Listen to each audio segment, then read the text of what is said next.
Welcome, folks. Thanks so much for joining us this morning, this afternoon, this evening, wherever you are in the world. I'm excited to have you here. My name's Anthony Taylor. I'm the managing partner at SME Strategy, and today we're going to talk about how to help you escape the multiple destination trap for yourself, for your leadership team, for your organization, or whatever else you might be working on. Excuse me. So what I want you to do is I want you to grab pen and paper because you're going to have to do some writing, do some work on things. So make sure you grab that. And if you are joining us, I'd love for you to say hi. Just put in the chat, say, hey, where are you from? Where are you in the world? Would love to know who you are and who's here. So with that, let's get into this. And I'm actually going to bring this up. Perfect. Fantastic. You're going to see something really weird for a second. Then I will fix that. There's a live webinar. I'm not going to be recording this, and that this is just really a workshop for you to help you avoid the multiple destination trap. So again, be sure to say hi in the chat. Be sure to grab a pen and paper, and let's get going. So what are we going to talk about today? We're going to talk about what the multiple destination trap is. You might have heard that term before. You might have not heard that term before. What is the multiple destination trap? What is the cost of the trap? And I don't mean like the cost as in like, oh, what does it cost generally? I really want you to get like on the court and saying, hey, what is it costing you specifically? So we're going to put it in numbers. So today I'm going to challenge you and get you to think about what is this costing you personally as you move forward.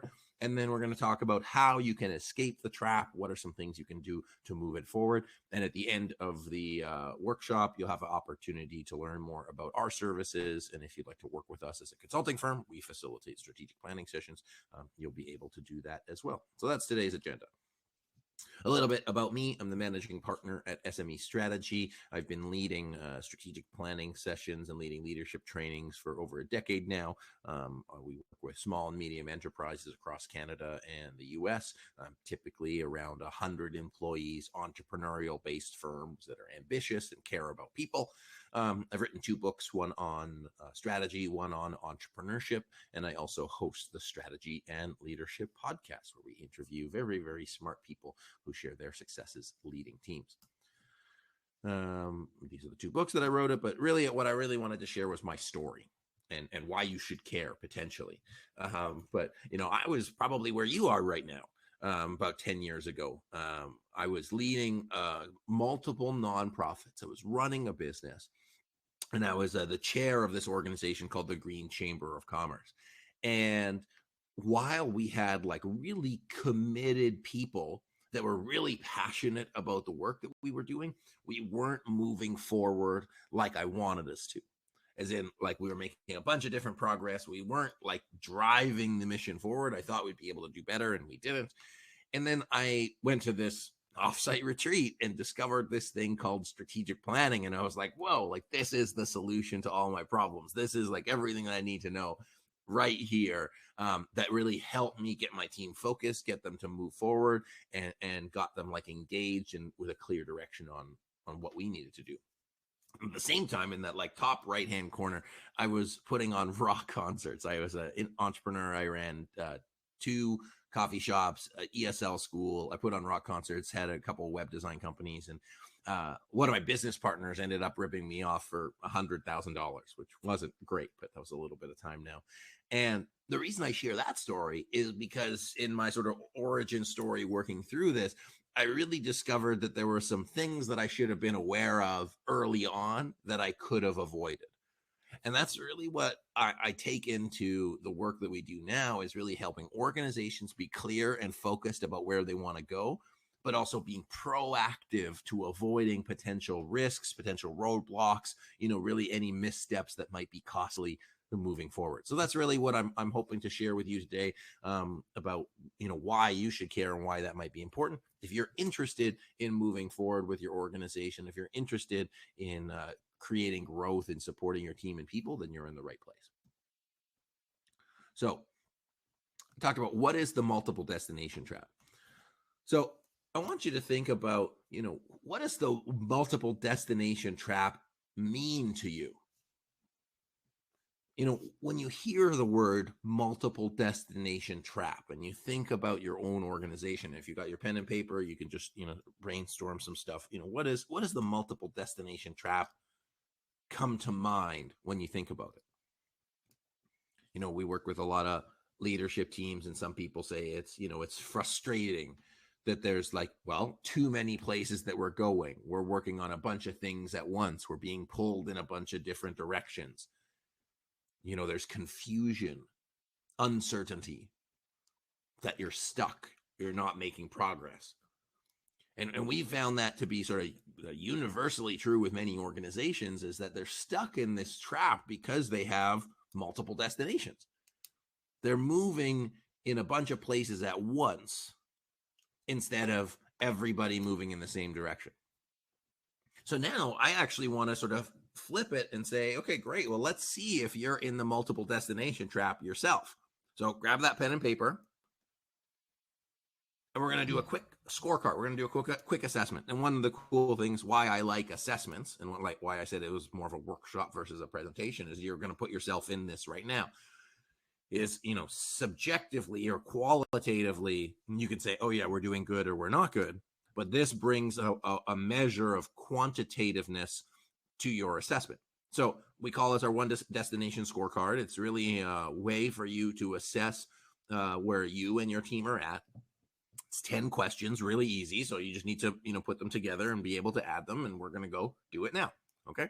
So for yourself, do you have a clear single destination for the future of your business or of your organization? If absolutely yes, give it a 10. If you don't have a single clear destination, give it a 1. If you have a clear, detailed roadmap to accomplish that vision, give it a 10.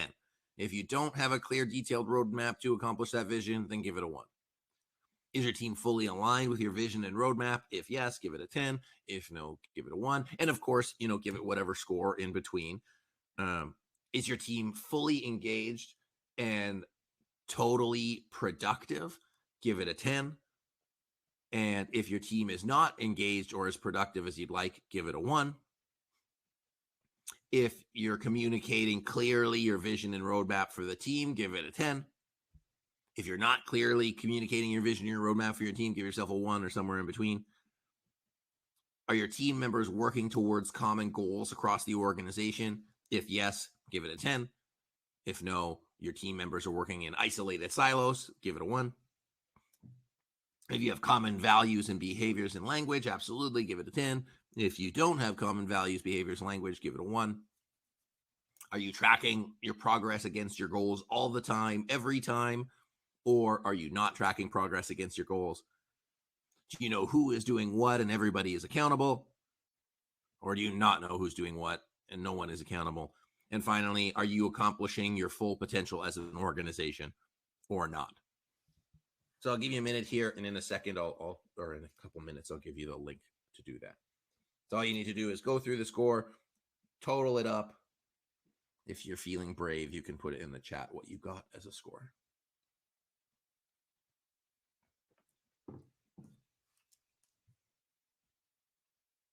And if you know why I'm looking up here, I have the video window up here. So that's what I'm trying to see, y'all. Make sure if there's any chats or anything that comes in there. Perfect. So at the end of this, you should have a score out of 100. And then you can decide for yourself if you're in the multiple destination trap or not. So everybody's done, but that should be okay. And what I'll do here is, if you want another minute, let me just pull this up, and then I can drop the scorecard right there. Boom. So if you want to get the scorecard, you can pop it in the offers tab. It'll show up there and you can download it. Don't download it till after, because I want you to stay in here, but it is accessible, and I'll leave that up until the end of the presentation, until the end of the workshop. So how are you doing? Depending on your score, for yourself, if you got something that's very high, 80 or above, you're doing great. If you got somewhere 60, there's some room for improvements. If you got somewhere around 40, then there's some serious work that needs to be done. Another cool thing to consider is, you gave yourself your score. What would other people in your organization, what would other people in your team give you as a score? I find the higher up you are, often the better score you give yourself. And then the scores sort of dwindle as you get to the front lines. and do with that information as you will. But it's just what I found to be true. Also, one thing I should note is I have a weird voice. It's sort of scratchy, but it also sounds like I'm right, and I'm not right.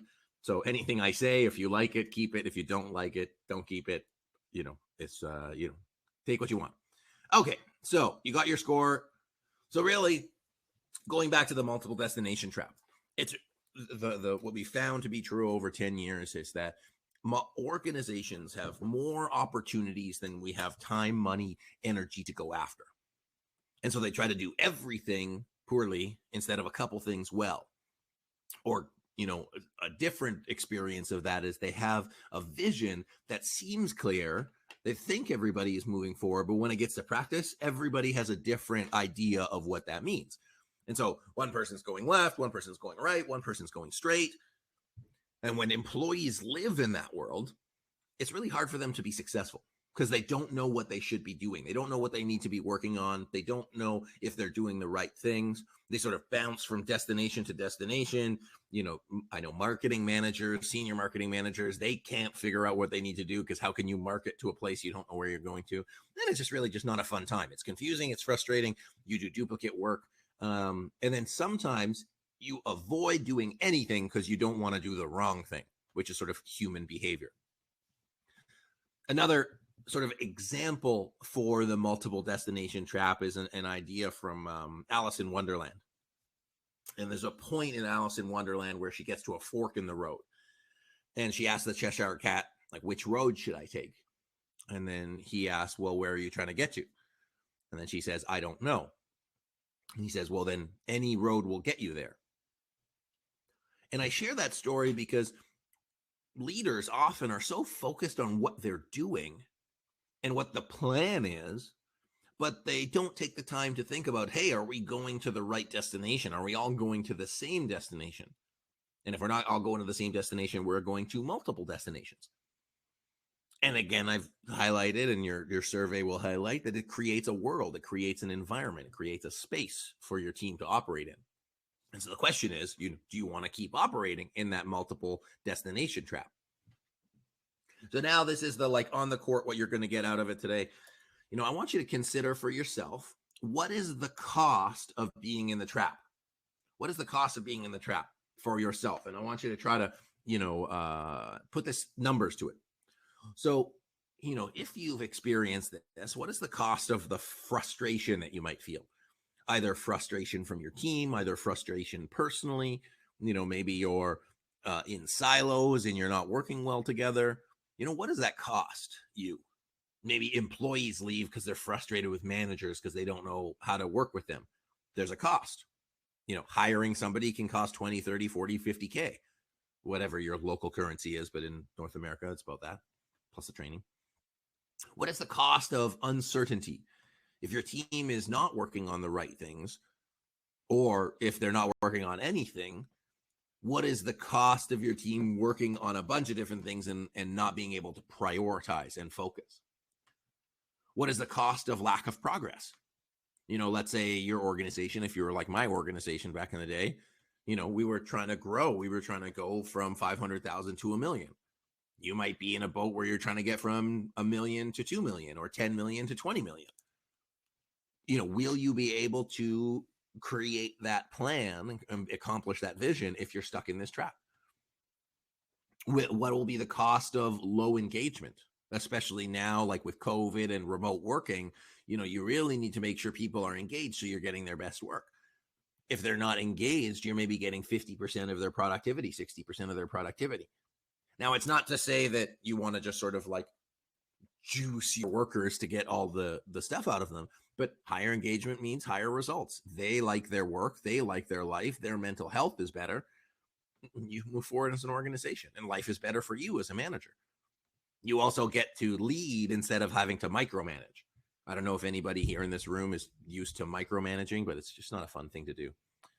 And then stress. What is the stress of having to live in that trap, to be uncertain and frustrated and to worry? And, there's a cost. There's a cost to higher medical expenses. There's a cost to sick leave. There's a cost to people quitting and not coming back.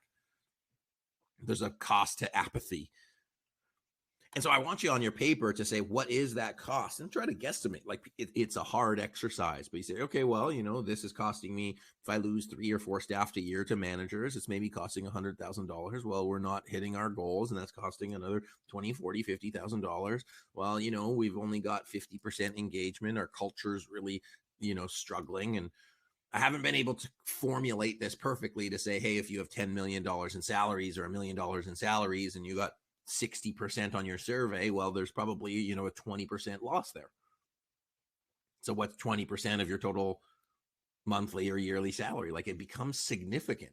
We're talking hundreds of thousands of dollars here.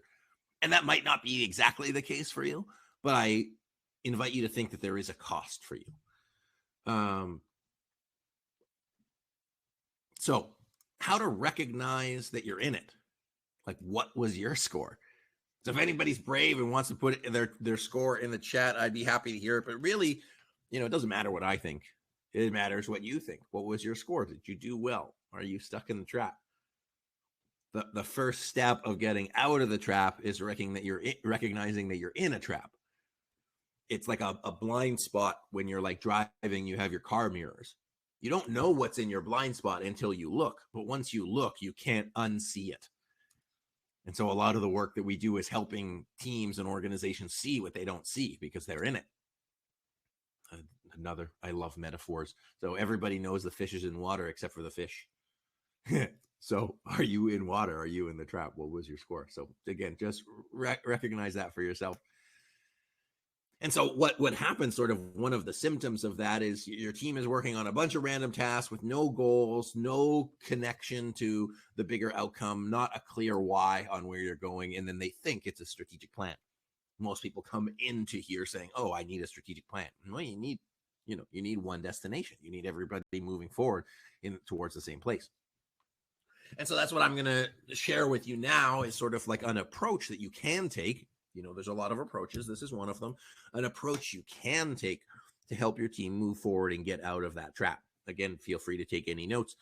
This session won't be recorded, but we will do the webinar again. So I want you to consider this graphic and this circle right here, this white circle, this donut hole, is your one destination. That's where you're going. That's what success looks like. That's what's galvanizing your entire team. That's what's moving everybody forward, and everybody's clear about what it is. What's what most people say when they say, I want a strategic plan. That's sort of what they think about. But it's not enough. And it's not enough because it takes a lot of energy and work in order to get to that one destination. So what we've expanded on that is to create the environment around the plan to support accomplishing that one destination, which means you need the one destination communication. That's like the process, systems, and structure for how you talk and work together with your team. You need the values, behavior, and language, the sort of people culture aspect of your team to create the right people environment. And then you need the right tracking and accountability system to keep people accountable and keeping them moving forward. The example I use is, would you play a sport? If you play a sport and you're not keeping score, you probably won't play that game for very long, or you're not going to play it at the highest intensity possible. If you're playing pickup basketball versus playing like a game of basketball, you're going to play at a much higher level when you start playing to win. It's how human beings are wired. And you also wouldn't play that game if you didn't have any rules, or if you don't know the rules were. It's like playing a board game you've never played before. You're like, oh, this is annoying because I don't understand how to win. Human beings want to win. I assert, depending on where this is being broadcast, everybody on the call is a human being. Therefore, these principles are generally applicable. Take it or leave it. So how do you accomplish that one destination? You need to have the right communication to support you getting there. You need to have the right values, behavior, and culture. And then you need to have the right tracking and accountability to support people winning and moving that forward. So now some practical tips on how to escape what you can put in place. You need to change. If you got a low score, lowish score, then the only way to escape is do things differently. If you could do the same things, then you wouldn't be here. And so I tell people that the benefit of the future needs to be greater than the pain of change. The benefit of the future needs to be greater than the pain of change. Most people don't want to change, or they say they want to change, but they resist it because human beings don't like change. but it needs to have something bigger than you, bigger than what you have to change in order to move it forward. But change isn't always easy. I have a story of an old man and his dog, and it's a guy walking down the street, and he's walking by this old man and the dog on the porch, and the dog is sort of like howling, sort of make like a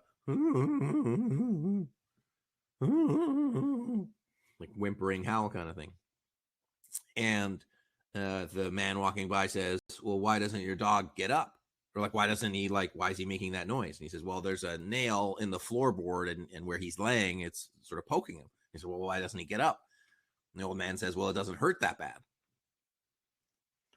One of the reasons why I really want to focus on you, like, identifying the cost of being in this trap is because if the cost isn't big enough, you're not going to change.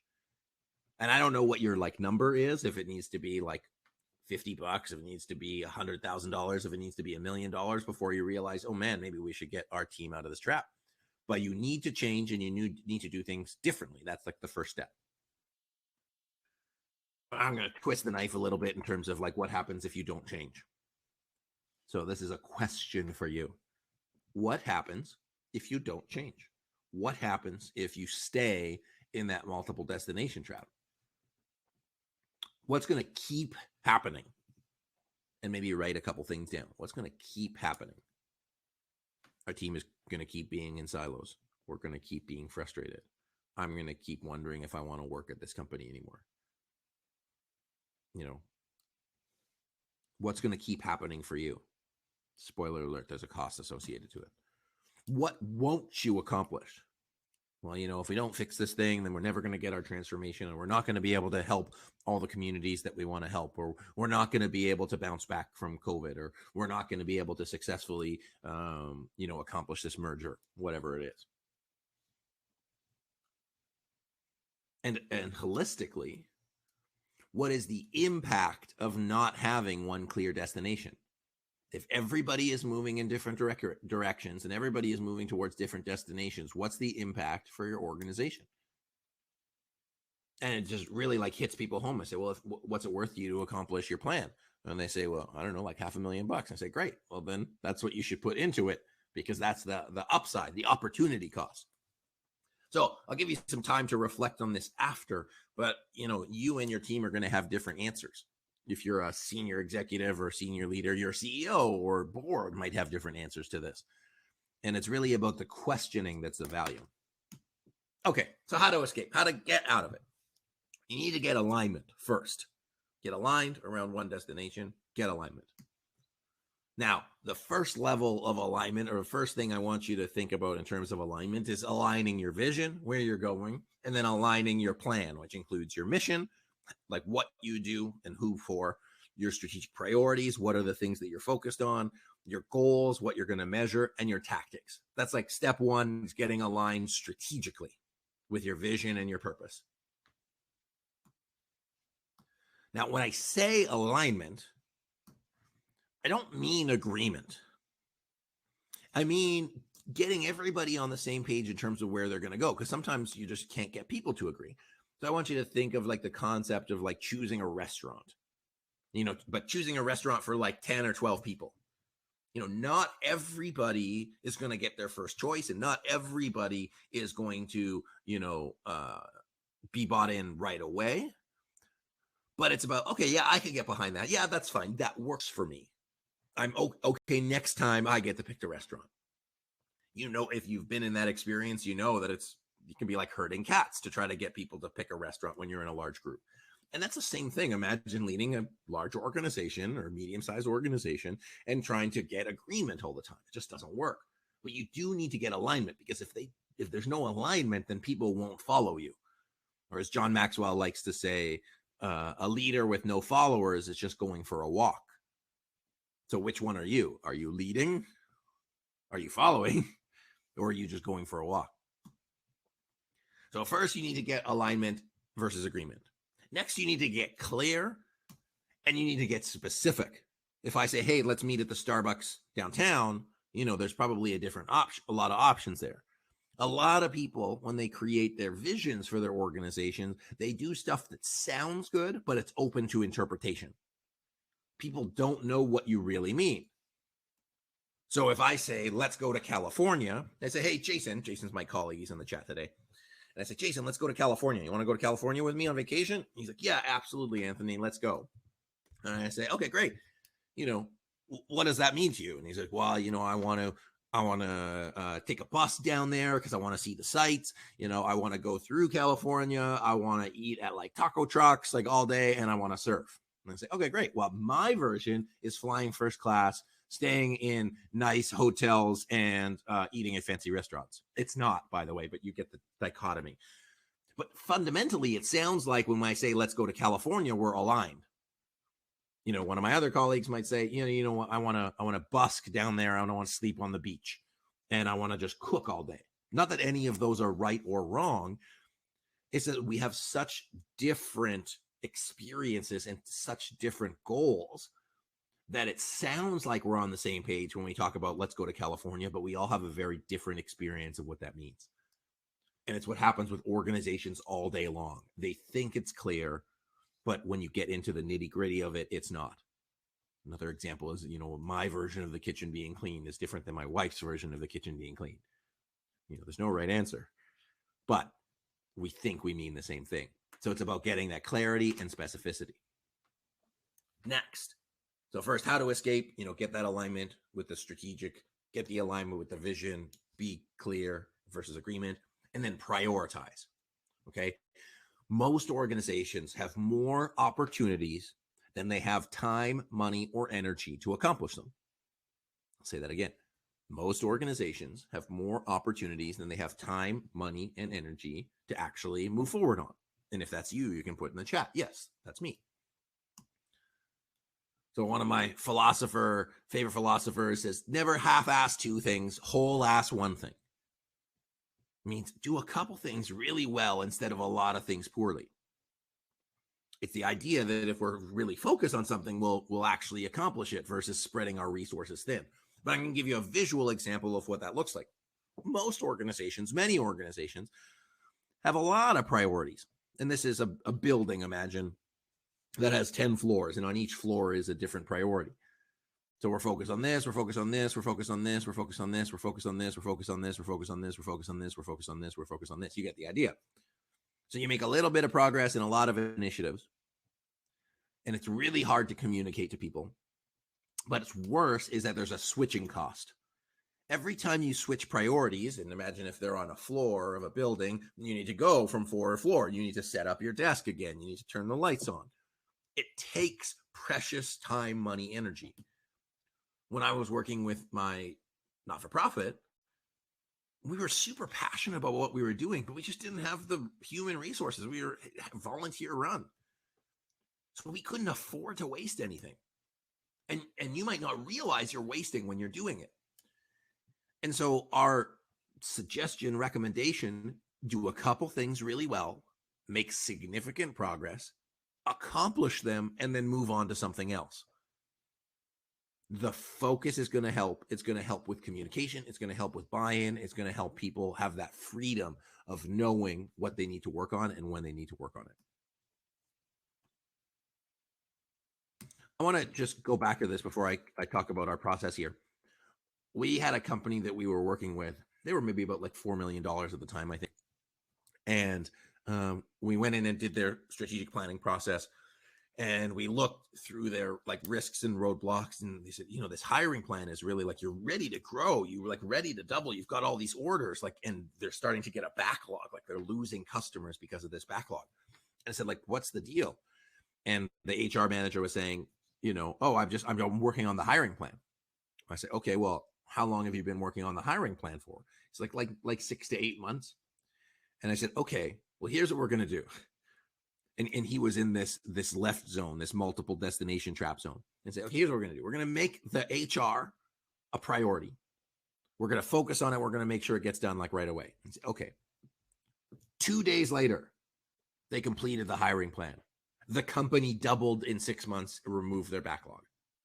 Like they had so many orders they couldn't do because they didn't have the people. Then 2 days, because it was the freedom that manager got of having clarity from everybody else. This is the priority. Don't do anything else until we do this. It's tremendously freeing. It's tremendously powerful. And I know it can work for your organization because we've seen it work with hundreds of others. Okay, so this is the process that we use, our aligned strategy development process that you can use and borrow. And if you want to work with us, you can we can tell to you about how that might look like. But it's a really simple set of questions. It's really easy to implement. You just need to know what you're asking. Where are we now? So that's celebrating everything that got us to where we are now, but also looking forward. It's like looking at our current state, what's working, what's not working, what are those opportunities, what are those threats and challenges, as well as what trends do we see in the future, what's coming later that we should be aware of. Where are we going? So getting clear on one destination of what success looks like, as well as, who are we and what do we do? For the mission-based organizations, or if you're in a municipality, who is our core customer? You probably have a lot of different stakeholders, but if you've got 10 or 15 different stakeholders, you're in the multiple destination trap. You're trying to focus on everybody a little bit instead of a couple people really well. So where are we going? What does that success look like in the future? What's going to get in the way? So remember I talked to you about those risks and roadblocks. Where you are, where you're trying to get to, the only thing that's in the middle is risks or roadblocks. Otherwise, you'd already be at that end by now. So using that to identify what you need to prioritize and where you need to focus on. Values, behavior, and culture also fits within that. What do we need to do to get there? What do we need to prioritize? What are the priority areas? What are the goals? What are the action items? How do we take this big vision and break it down? How do we take this one destination and break it down to each step that we take? And then how are we going to communicate our plans? How are we going to get buy-in? How are we going to get clarity? How are we going to get everybody to understand? How are we going to make this new world? Depending on our organization, that could be like a couple of emails or a phone call, or it could be a 2 or 3 year change management process. Whatever it is, it doesn't stop the fact that you need to do it. So if you're interested in getting one destination for your team, we're able to talk to you about it and share our process to see what it might look like. And then again, going back to that cost benefit, you say, hey, what are all the costs that we have on our sheet? How much is it costing us to be in this one destination trap? And then what would be the opportunity for you if your team was aligned and on the same page? If you're able to make time for strategic conversations, to not be like in it all day, to actually be able to look out and see the big picture, and then to be able to prioritize and hit your goals faster. That's what we're in the business of. We're in the business of helping organizations accomplish their visions successfully and faster than they would do it on their own.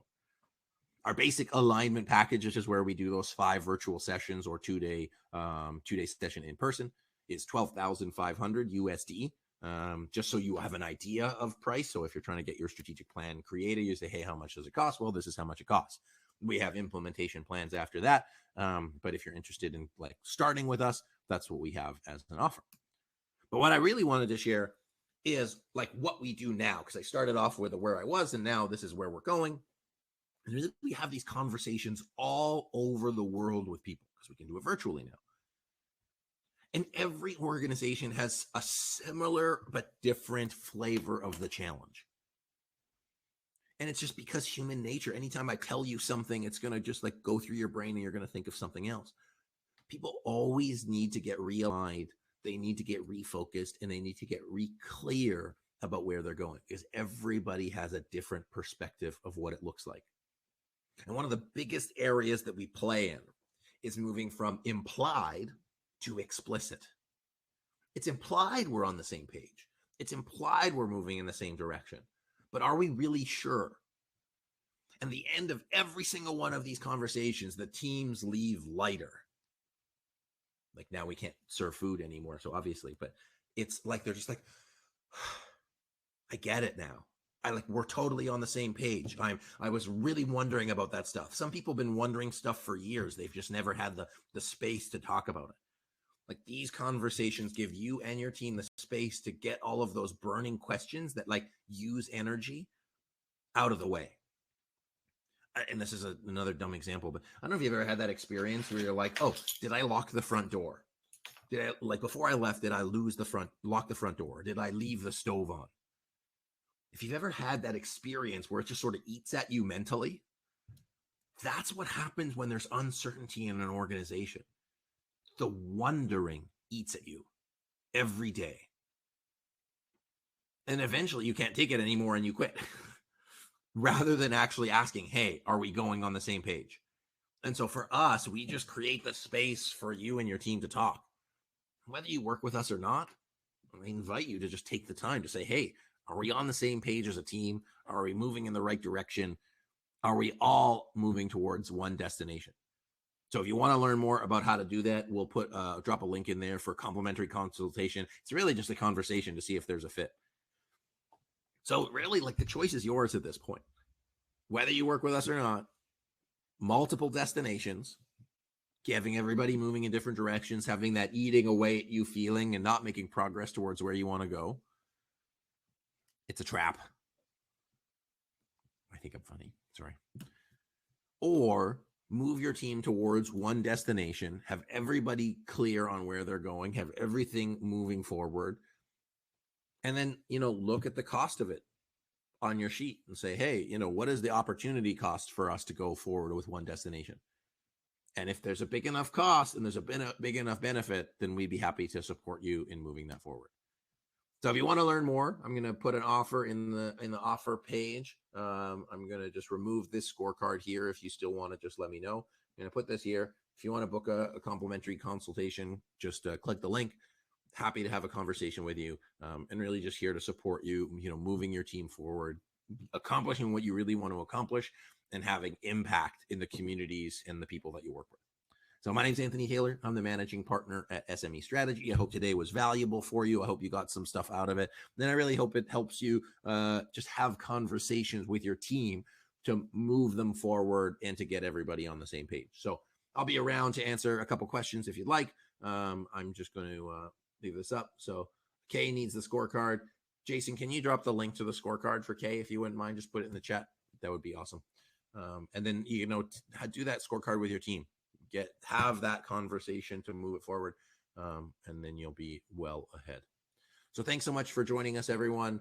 And I look forward to sharing with you again, and I'll stick around for answering a couple questions if there are any. Thanks, y'all.